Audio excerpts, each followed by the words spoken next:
Olá pessoal, Tony Rodrigues, Além da Notícia. Nesse vídeo eu gostaria de trazer algumas informações atualizadas para você sobre os manifestos patrióticos, as manifestações patrióticas, protestos que estão acontecendo em todas as cidades do Brasil, que aconteceram no final de semana e que continuam acontecendo com mais vigor ou menos vigor em determinadas localidades, de acordo com o interesse dos manifestantes naquele determinado momento. No sábado, dia 12, por exemplo, nós tivemos uma grande manifestação em Brasília que reuniu centenas de milhares de pessoas. Os protestos patrióticos, eles tratam sobre as circunstâncias em que se deu a eleição do elemento Luiz Inácio Lula da Silva, um elemento que foi condenado, que estava cumprindo pena, que foi retirado da prisão pelo Supremo Tribunal Federal e depois suas penas foram anuladas, sem que ele pagasse pelos crimes que cometeu.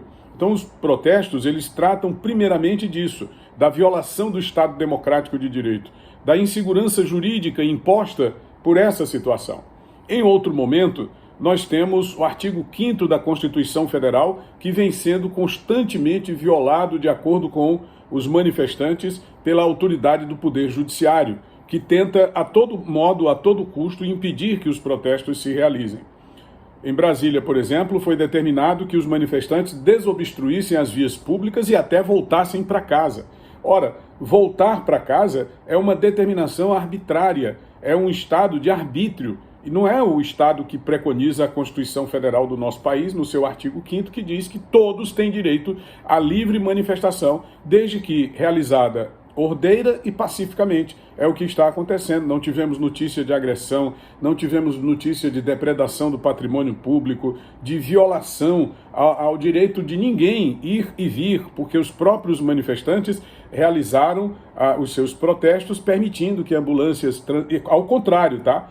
De protestos que acontecem quando envolve o pessoal da esquerda, que eles não permitem sequer a passagem de ambulâncias, e nós temos inclusive registros de pessoas que perderam a vida por conta desse radicalismo da esquerda brasileira. Agora, o que nos causa espanto, o que nos causa admiração, é a autoridade do Poder Judiciário investir furiosamente contra os protestos patrióticos da direita e ter permitido, por exemplo, ao longo de quase 2 anos, o acampamento Lula Livre em Curitiba, em frente à Polícia Federal, quando ali se distratou a autoridade, se achincalhou o Poder Judiciário, quando ali se proibiu o direito de ir e vir, as pessoas não podiam transitar na praça pública, não podiam transitar livremente nas ruas que circundavam o prédio da Polícia Federal em Curitiba, sem contar com a sujeira que aquelas pessoas produziram ali. Era um acampamento, eles não tinham banheiro, todas as suas necessidades fisiológicas eram feitas de qualquer maneira, em qualquer lugar.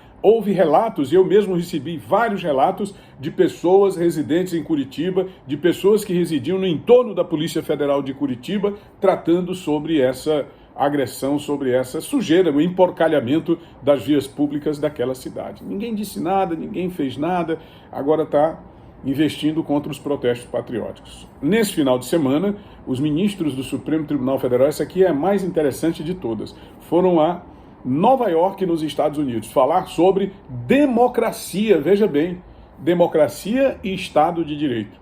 Mas eles não tiveram sossego.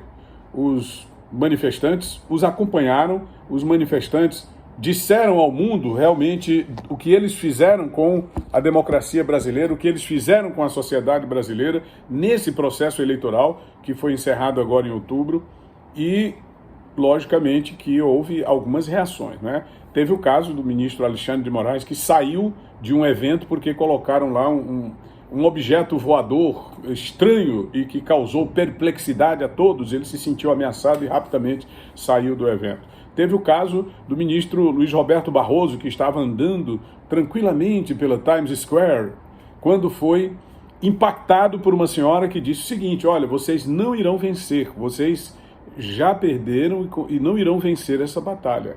Ele se virou para ela e disse: olha, não seja indelicada.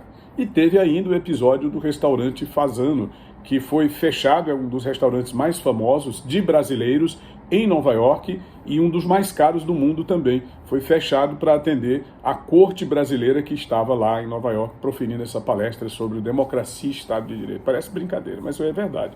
E houve a denúncia de agressão de um dos ministros contra uma jovem de 17 anos. O pai, muito indignado, apareceu nas redes sociais afirmando que iria procurar as autoridades americanas porque a sua filha, embora ele seja brasileiro, ela nasceu nos Estados Unidos e seria uma agressão de uma autoridade brasileira contra uma americana. Vamos ver no que vai dar.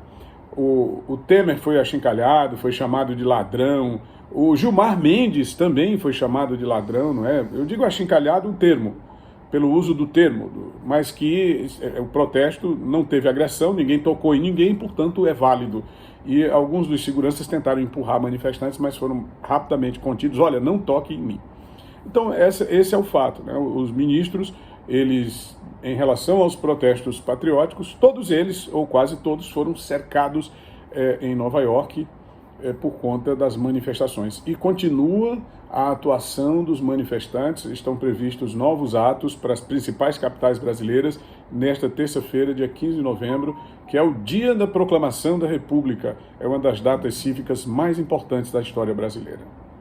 É isso, pessoal. Se você gostou desse vídeo, deixe seu gostei, se inscreve no nosso canal e ative as notificações do sino para receber informações toda vez que a gente publicar um vídeo novo.